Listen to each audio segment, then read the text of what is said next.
Okay, so good day to each and every one of you.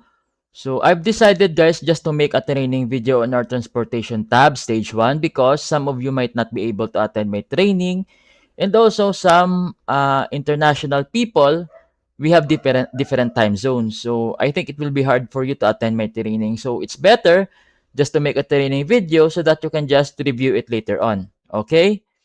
So on this tab, guys, you will work as checkers. So since the labeler side is almost finished, we will move to checker side. So on the checker side, so mostly what you did on the labeler side, you will do on the checker side. You just need to edit and submit. So we need to focus on the rules. So number one, project type, fix the boundary, road boundary on the BOC. This is very important. This is our top priority. We need to fix the road boundary to match the road. We need to fix the road to match the road boundary. Okay, so because on stage two we will have it. It will be we will have the BOC. So if we have issues on the first stage, the second stage will have boundary BOC issues as well. Okay. So first things first, fix the road boundary. Next is check the inside parking. So for inside parking, guys, we only need to capture those park cars that has parking lines on them. But for these cars, for example, there are a lot of cars parked, but there are no parking lines. We do not need to capture for those. We do not need to capture them as inside parking. We only capture inside parking if there are parking lines on them. But if there is none, we do not need to capture them as inside parking. Okay? Next is make sure that after we check the road, we check the other features known. We make sure there are no ugly shapes such as weird shapes, weird lines, fake features, especially those man-made. For those man-made fake features such as random sidewalks, random pavements, random roads that appear in the middle of nowhere, we need to fix for them. And also, guys, we need to fix for buildings that has been captured, that is wrongly captured by the AI. For example, like this one, there is a large chunk of the building missing. So we need to fix for this. We just use the repair tool and then fix it like that. We do not need to be precise. We do not need to be perfect. As long as it is reasonable enough, then it should be fine. So small errors such as this one, we can just ignore. But for this one, I think this is big enough. No, so we can if you check it like this, you will notice it's actually big. So we use the repair tool Z to capture the missing part, and then this is good enough. Okay, so let's start. Always check. You always start with checking the road boundary. Okay, so let's check the other features we check later on. But first, we need to check the road boundary if it is good enough. So let's just merge. This is the weird shape I'm talking about. This is wrong. This is not allowed.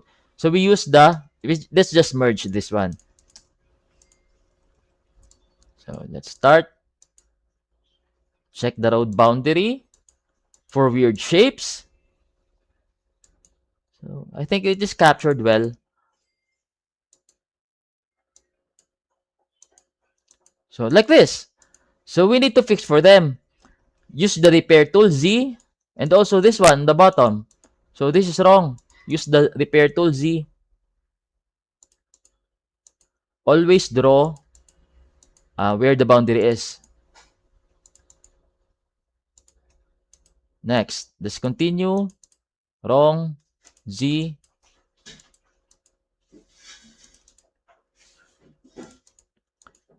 Capture on the boundary.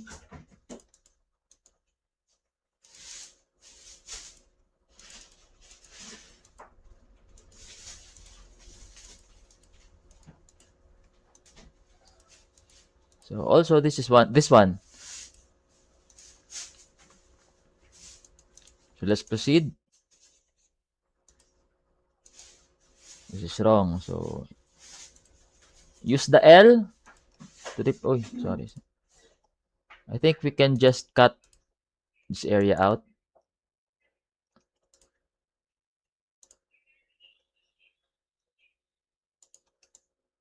Merge with road.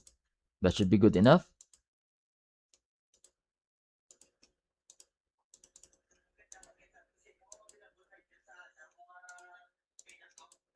See, this is wrong, guys.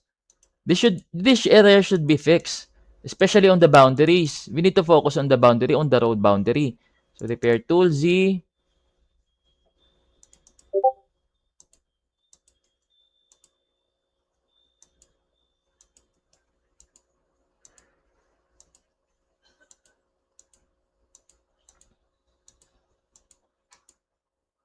And so Z.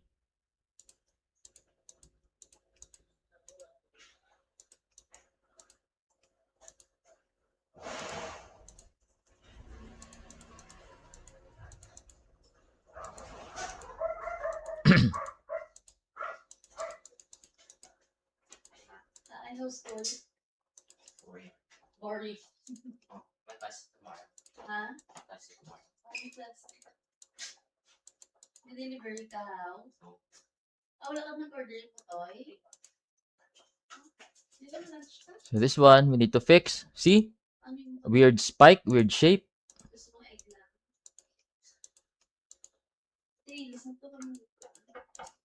Always check the road boundary. It is very important, guys. So I think we're done with the road. Next is the other features. So we do not need to be precise about the other features, but we need to make sure the category is correct. No weird spikes, no weird shapes, and it is captured properly. Okay? So let's proceed.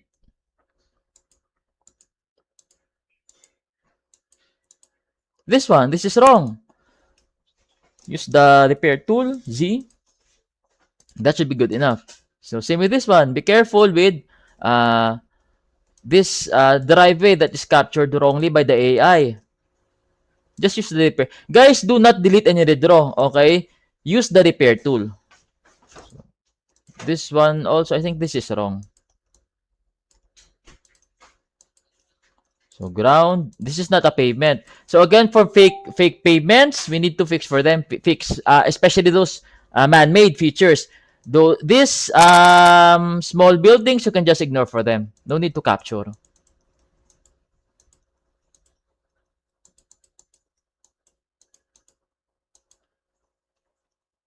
So I think the shape is a little bit weird.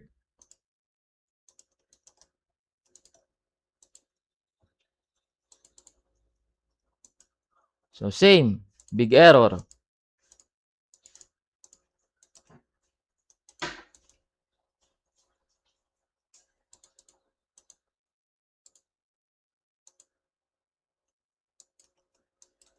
Oh.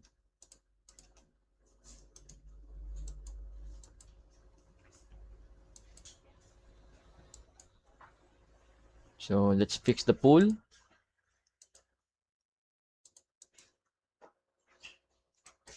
I don't think this is a building. A pave. I'm not sure. So, I'm actually not sure.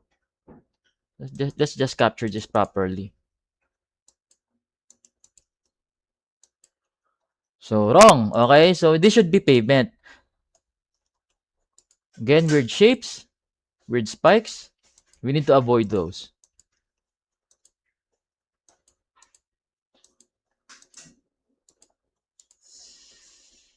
Guys, apologies in advance. I'm not very fluent in English, but I'm trying my best. So just bear with me. So this is correct. This is also, let's just fix this one.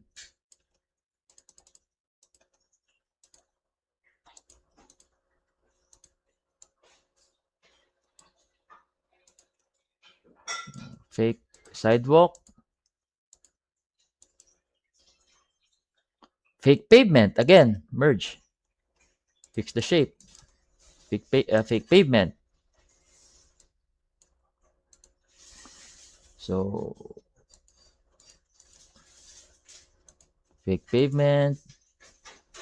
And I think we're done. Guys, you do not need to spend too much time on one task, okay? So do not overthink. So I don't think this is, it's better to tag this as pavement.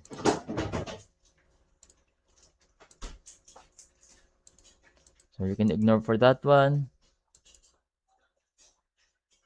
And actually, I think we're done. Let's try to submit. Pull. Yeah, I think we're done. So let's submit. Let's see if there are any topologies issues. So I'll teach you how to fix for them those topology issues. So one issue, overlap with grass. Okay, so you can just use the O.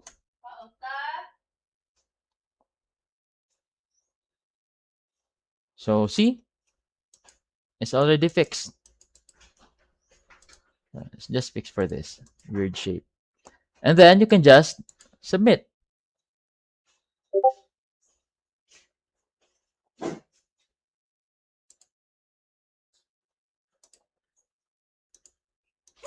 Okay. I've seen also a lot of errors like this one. When labeling road intersections, you need to include the median. Okay? You need to include the median. So the proper way to draw this is to cut and always include the median. Okay? This is the proper way of drawing your intersection. So same with this one. You need to include the median or the center island. So cut. So this is the proper way of drawing your intersections. Okay, so another one. So for this, it's very, this is a rural area. So we just need to delete this fake road. And just merge the shrub. Make sure the category is consistent. And this should be good enough to submit.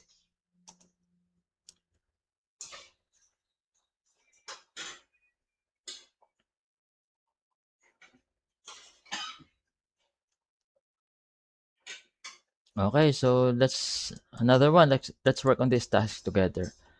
So again, first things first, check the road boundary.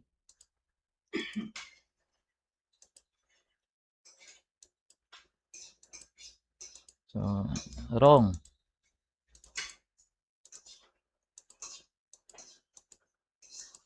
Check the road boundary if it's captured properly. So this one, wrong. Okay, so let's fix.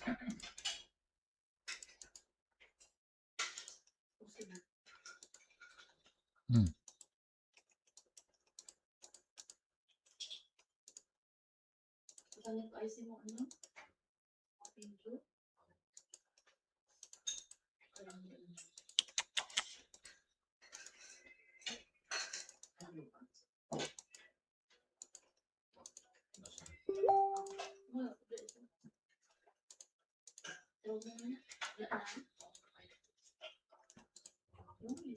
Repair tool.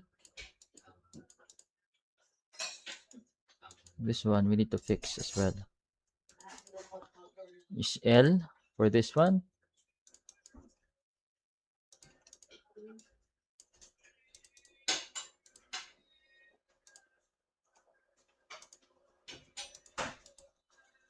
So big error. Okay, I'm seeing big error here. So repair tool again, Z.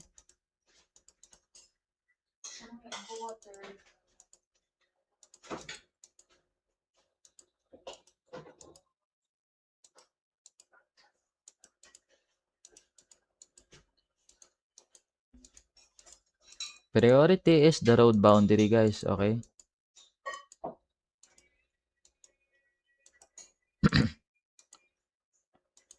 And I think we're done with the boundary, with the road boundary. So this one, L. And this should be good enough.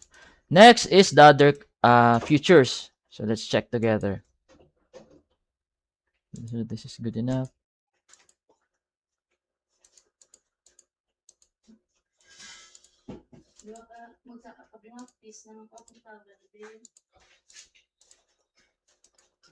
This one, this should be captured as inside parking since there are parking lines. Okay, there are parking lines.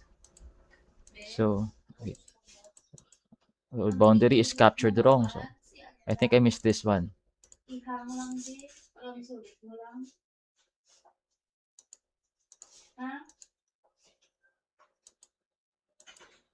This one also, this is wrong. So, to capture the parking area, I think we can use the J tool. Let's try using the J tool.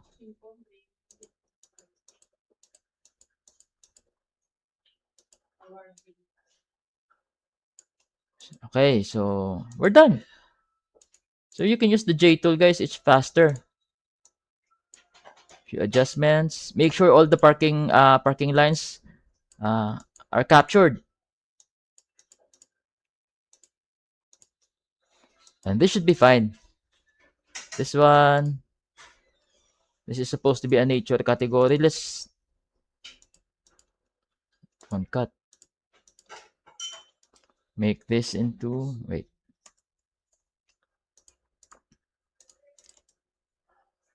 I think it's a tree. Okay. Let's just mark this as shrub. Fake pavements. We need to merge. Again, make sure the categories are consistent.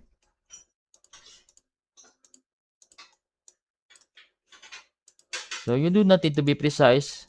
See, for this weird shapes, we need to fix for them, guys. Okay, you need to be careful when submitting this kind of fake. This is not sidewalk.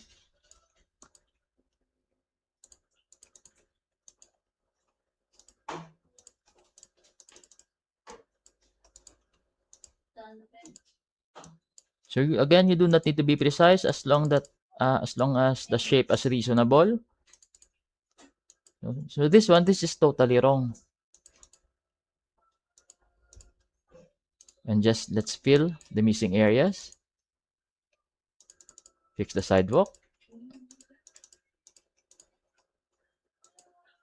And also this one, I don't think this is a pavement. So same with this one, I don't think this is a sidewalk also. Pavement. This one should be drawn as pavement. Okay.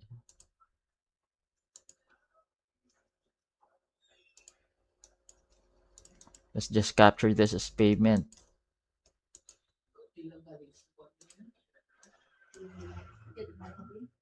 Wrong. Okay. This is totally wrong. Hmm.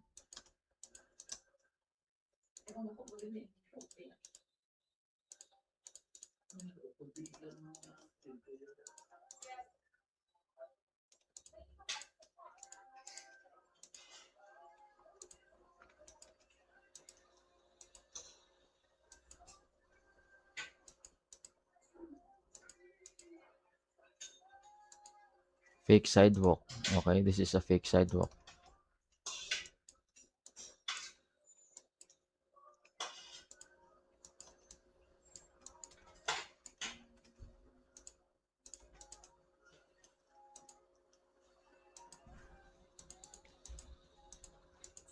So big sidewalk missing. So for this one, guys, we need to capture for this big missing sidewalk.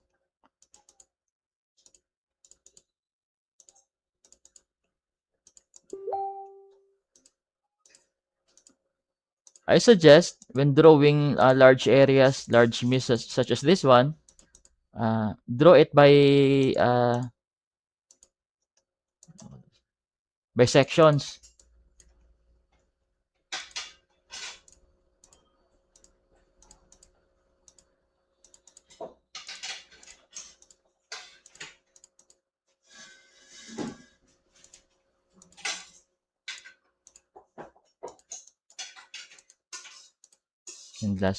And last section.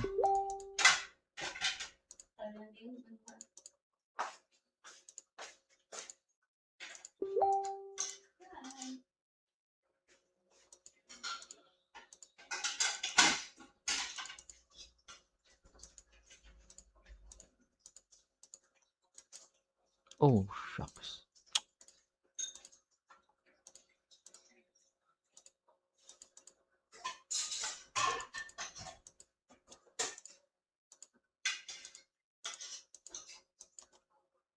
There. So let's finish the entire map. Pool, pool. So this one, I think this is a covered pool. So this is good enough.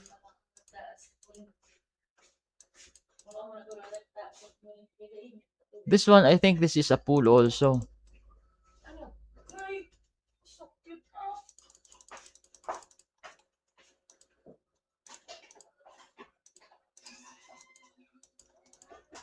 Okay.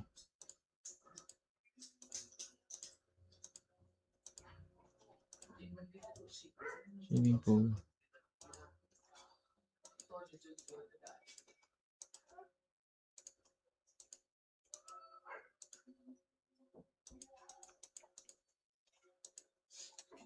Hmm.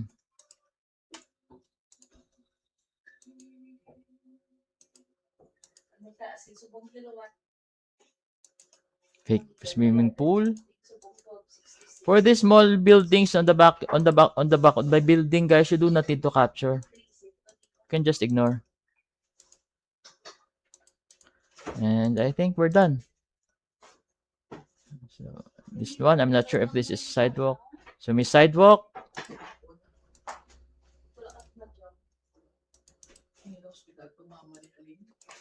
pavement. Ay, sorry.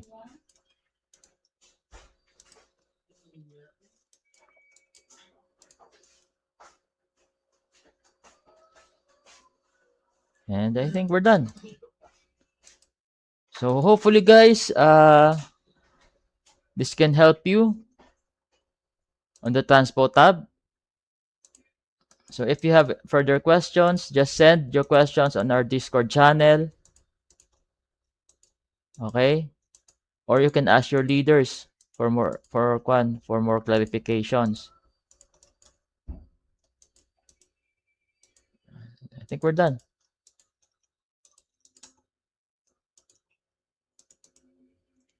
So let's fix the topology issues if there are any.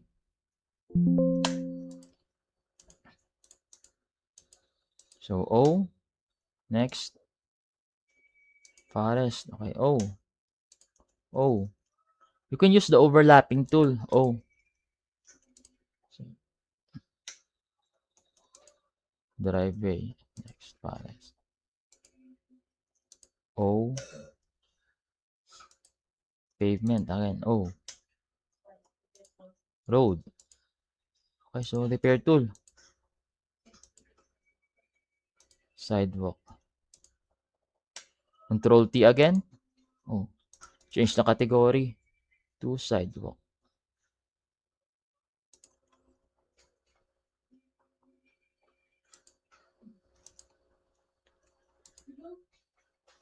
Okay. So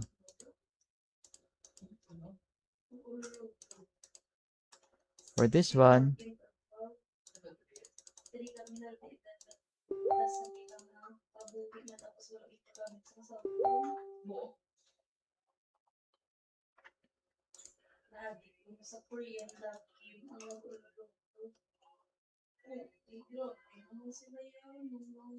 okay, so I think we're done. So guys, thank you for watching and hopefully it can help you with our transportation project. So just follow the rules and you'll do just fine. Okay?